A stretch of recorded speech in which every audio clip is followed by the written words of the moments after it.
Lately I've been doing book reviews on stuff that's outside my usual zone here on Secret Fire Books. I've made videos about Victorian Gothic horror and crime fiction, and even a little bit of espionage.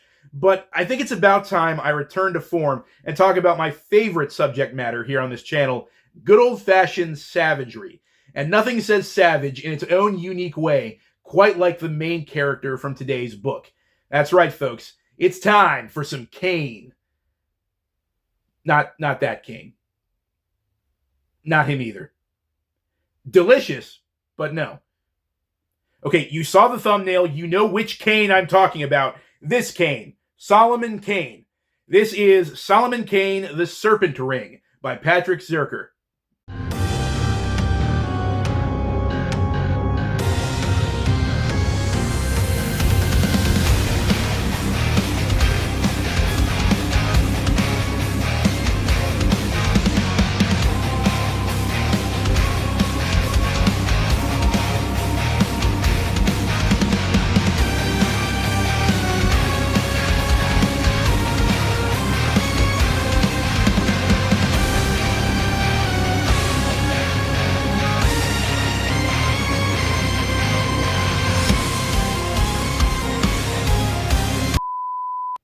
Hail, fellow travelers. Tim from Secret Fire Books here with another review. This time I'm reviewing a comic book. This is actually a comic book miniseries published by Titan Comics and Heroic Signatures. Heroic Signatures is the current rights holder for the Conan the Barbarian comic books, and they also own the rights to a bunch of other Robert E. Howard characters, including Solomon Kane.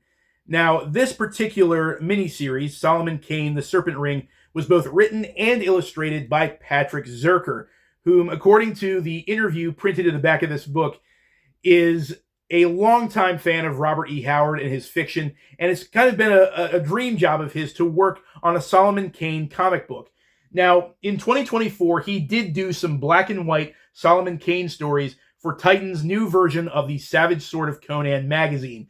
And I've expressed a few times in previous videos that I have some mixed feelings on Titan's new version of Savage Sword of Conan, but I did really enjoy Patrick Zircher's work on it. I think he did a great job of those Solomon Kane stories.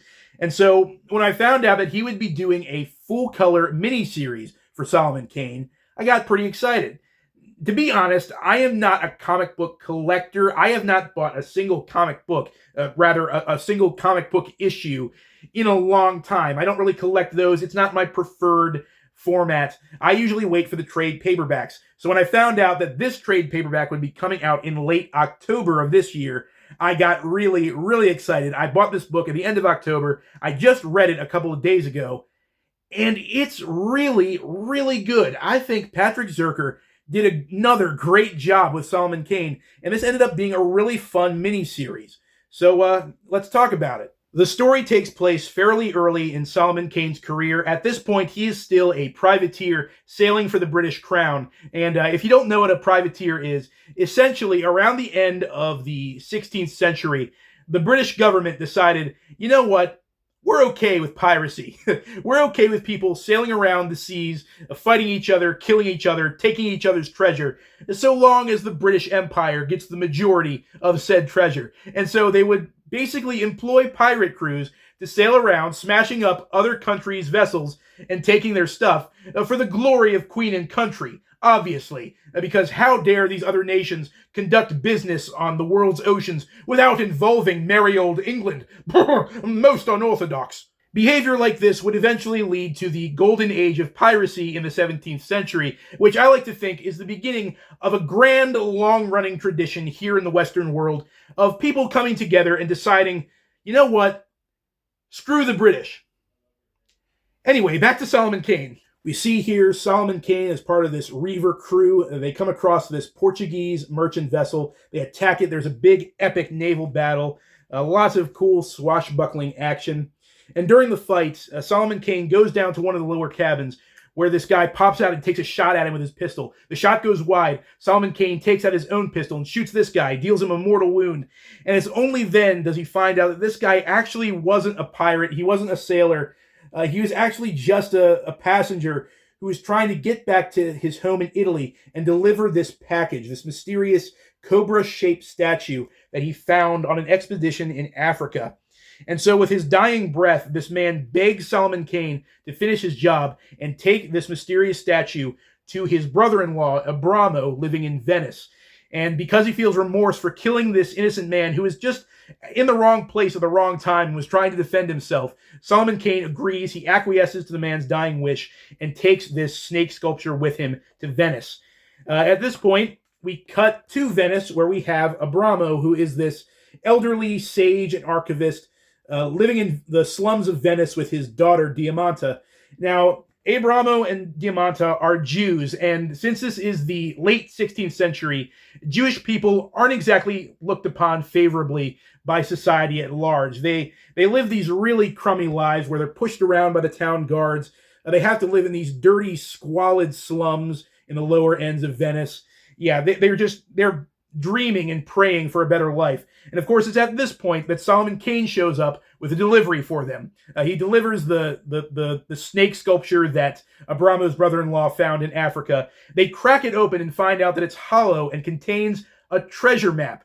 And as it turns out, Abramo's brother-in-law was part of an expedition headed by this guy, a former Knight of Malta named Zarza, this kind of roguish figure who he was in charge of this former expedition that went wrong.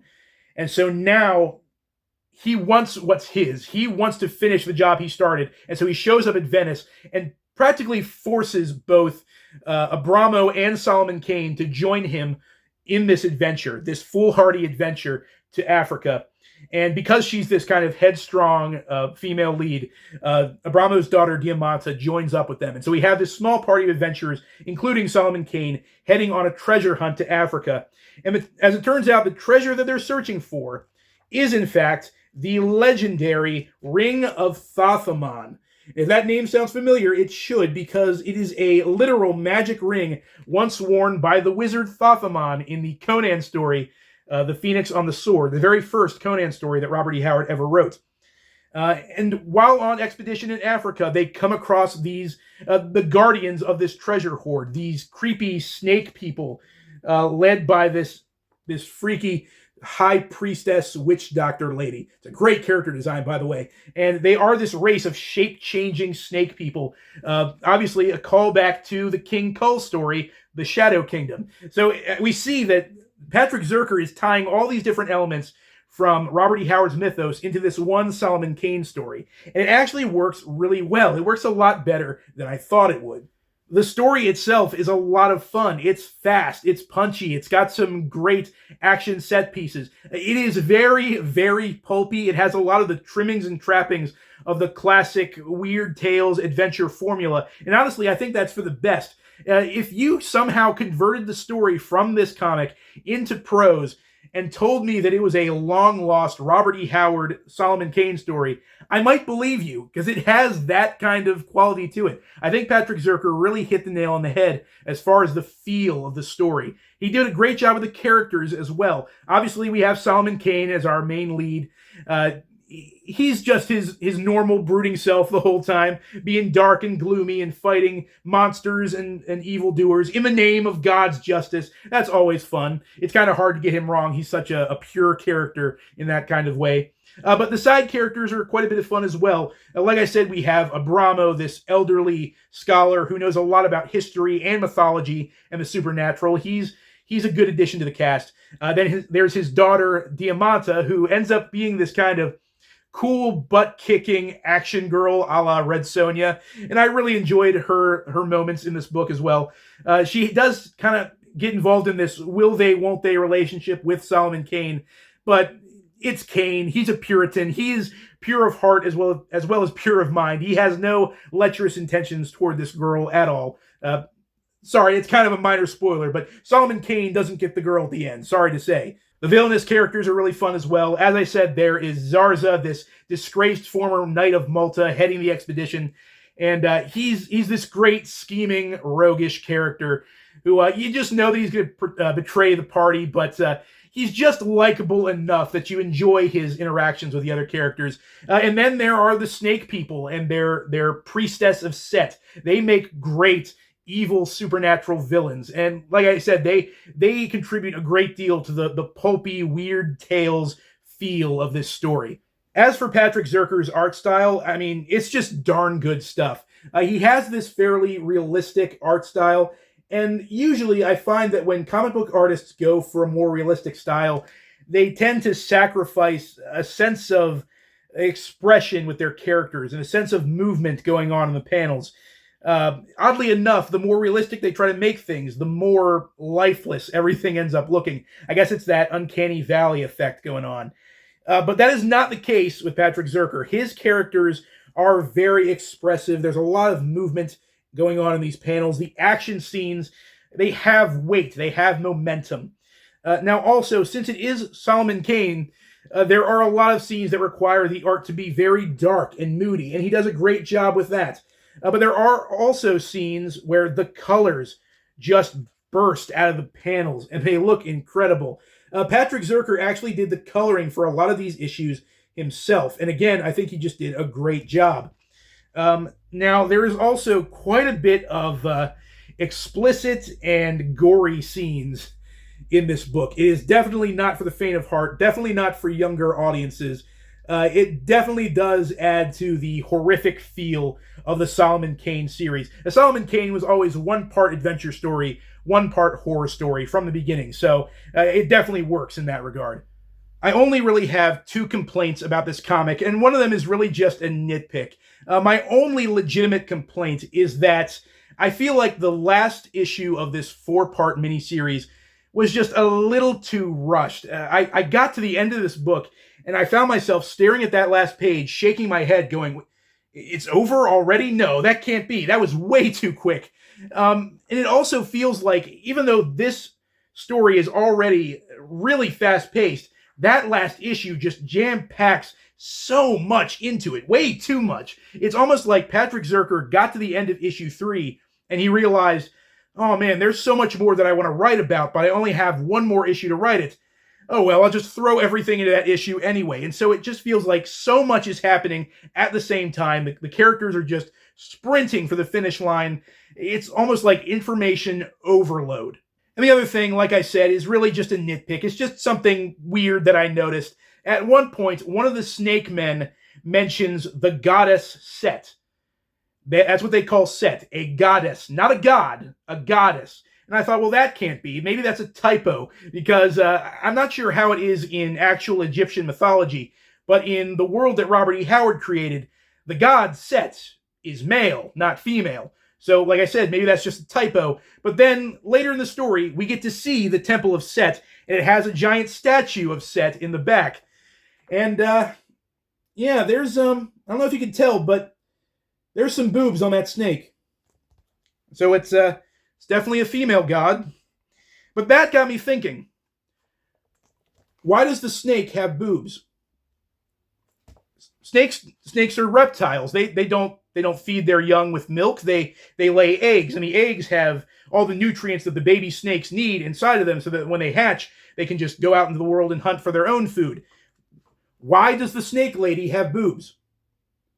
And this just, as soon as I saw that, it distracted me from that point on, because the entire climax for this story takes place in the Temple of Set, and that statue is in the background of nearly every panel.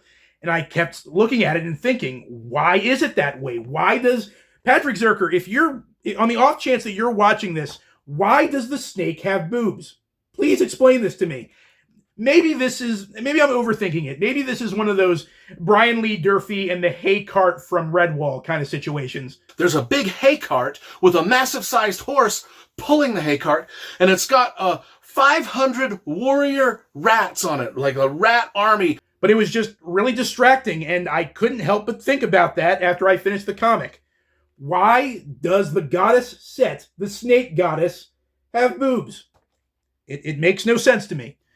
But in any case, I heartily enjoyed Solomon Kane, The Serpent Ring. It was hinted in the interview at the end of this book that Patrick Zircher might be working on another Solomon Kane series in the future. I really hope so. I really hope this series ends up becoming an ongoing feature in the Titan Comics library. But let me know in the comments below, have you read Solomon Kane, The Serpent Ring? What did you think of it? And regardless, I hope you'll join me in the next review. Until then, as always, farewell and keep reading.